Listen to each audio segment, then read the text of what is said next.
Hello friend, welcome to my channel. আজকে আমি নিয়ে এসেছি বাঁধাকপির রোলের একটি রেসিপি নিয়ে। এর জন্য আমি ওভেনের ওপরে কড়াই বসিয়ে এর মধ্যে দিয়ে দিলাম 3 কাপ মতন জল দেওয়ার পরে এর মধ্যে আমি নিয়ে নেব পরিমাণ মতন নুন দিয়ে এই যে বাঁধাকপির পাতাগুলো রেখে দিয়েছি, বাঁধাকপির পাতাগুলো এরকমভাবে ছাড়িয়ে নিয়েছি। এই পাতাগুলোকে আমি এক এক করে দিয়ে দেব। 7 থেকে 8টা মতন বাঁধাকপির পাতা আমি দিয়ে দিচ্ছি সেদ্ধ করার জন্য, যাতে পাতাগুলো একটু নরম হয়ে যায়। পাতাগুলো ভালো করে জলের মধ্যে ভিজিয়ে রাখছি আর ঢাকা বন্ধ করে দেব 5 থেকে 7 মিনিটের জন্য। 5 থেকে 7 মিনিট পর ঢাকা খুলে দেখলাম পাতাগুলো সেদ্ধ হয়ে গেছে। এবার এগুলো ওভেন থেকে নামিয়ে রাখবো। ওভেনের উপরে কড়াই বসিয়ে দিয়ে দেব সামান্য পরিমাণে সাদা তেল, 2 টেবিল চামচ মতন দিয়ে তার মধ্যে পেঁয়াজ কুচি দিয়ে দেব। এখানে আমি 2টো বড় সাইজের পেঁয়াজ কুচিয়ে রেখেছি, সেই পেঁয়াজটাকে দিয়ে দেব। পেঁয়াজটা কিন্তু খুব ভালো করে কুচিয়ে নেবেন, না হলে এই যে বাঁধাকপির ভেতরে রোল বানানোর জন্য যে পুরটা দেব, সেই পুরটা পেঁয়াজের টুকরো বড় হলে ভালো লাগবে না। পেঁয়াজটা বেশ হালকা বাদামি রং ধরা পর্যন্ত ভাজতে হবে। ভাজা হয়ে গেলে এর মধ্যে আমি দিয়ে দেব একটা বড় সাইজের টমেটো কুচি, দিয়ে দেব পরিমাণ মতো নুন, যাতে টমেটোটা ভালো করে সেদ্ধ হয়ে যায়। এই অবস্থায় আমি 5 মিনিটের জন্য ঢাকা দিয়ে দিলাম। 5 মিনিট হয়ে গেছে, দেখুন টমেটোটাও বেশ ভালোভাবে সিদ্ধ হয়ে গেছে, বেশ ম্যাশ হয়ে যাচ্ছে পেঁয়াজের সঙ্গে।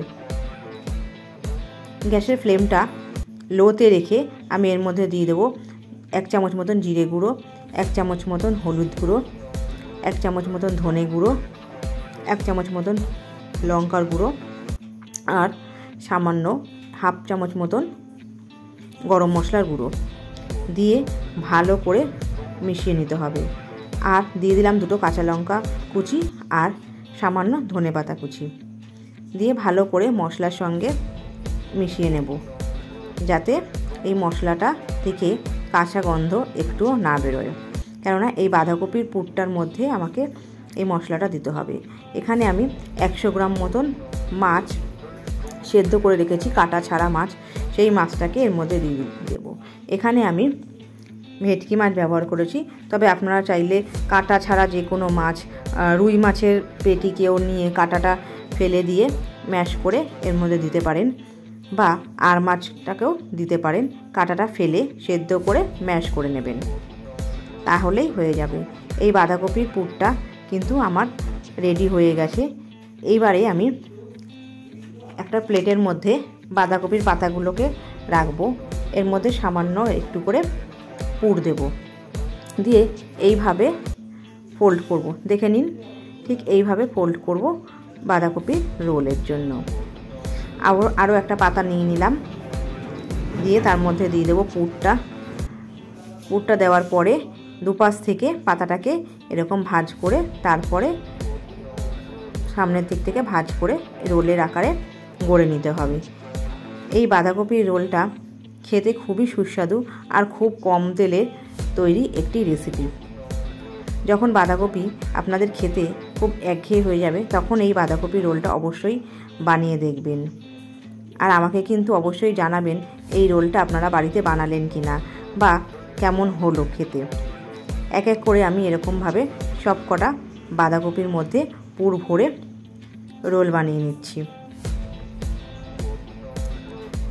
সমস্ত বাঁধাকপির রোলগুলো আমার বানানো হয়ে গেছে। এবার আমি একটা ফ্রাইং প্যানের মধ্যে সামান্য পরিমাণে তেল দিয়ে দেব। এই সামান্য পরিমাণে, এখানে 1/2 টিস্পুন মতন তেল রয়েছে। এই তেলটাকে আমি সমস্ত প্যানের চারিদিকে ঘুরিয়ে দেব। আর কিন্তু আমি কোনো রকম তেল ব্যবহার করব না। এই যে বাঁধাকপির রোলগুলো আমি বানিয়ে রেখেছিলাম, সেগুলো এক এক করে সব কটা দিয়ে দেব। এই অবস্থায় কিন্তু গ্যাসের ফ্লেমটা একেবারে লো টু মিডিয়ামে রাখতে হবে, হাই ফ্লেমে দেওয়া যাবে না। হাই ফ্লেমে দিলে এই পাতাগুলো পুড়ে যাবে আর ভেতরের মাছের পুরটা একটু খেতে ভালো লাগবে না। যদিও মাছের পুরটা আমাদের প্রায় কুক হয়েই গেছে, তাহলেও গ্যাসের ফ্লেমটা আপনি লোতে রেখে তারপরে কিন্তু এই বাঁধাকপির রোলগুলো দেবেন। একটা পিঠ ভালো করে হয়ে যাওয়ার পরে বেশ উল্টে দেবেন যাতে আরেকটা পিঠও হয়ে যায়। হালকা বাদামি রং ধরেছে, এই অবস্থায় আমি উল্টে দিচ্ছি। ভালো করে বাদামি রং ধরা পর্যন্ত, দেখুন এটা হয়ে গেছে, বাদামি রং ধরা পর্যন্ত কিন্তু এটাকে রান্না করতে হবে। বাঁধাকপির রোলগুলো কিন্তু হালকা বাদামি রং ধরে গেছে। আমাদের কিন্তু আজকের রোল প্রায় রেডি।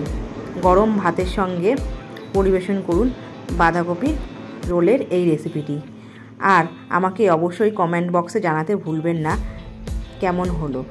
ভালো হলে লাইক, শেয়ার, সাবস্ক্রাইব অবশ্যই করবেন। আপনি যদি আমার চ্যানেলের নতুন বন্ধু হয়ে থাকেন তাহলে আমার এই পেজটিকে লাইক করে সাবস্ক্রাইব করার অনুরোধ রইল। ধন্যবাদ।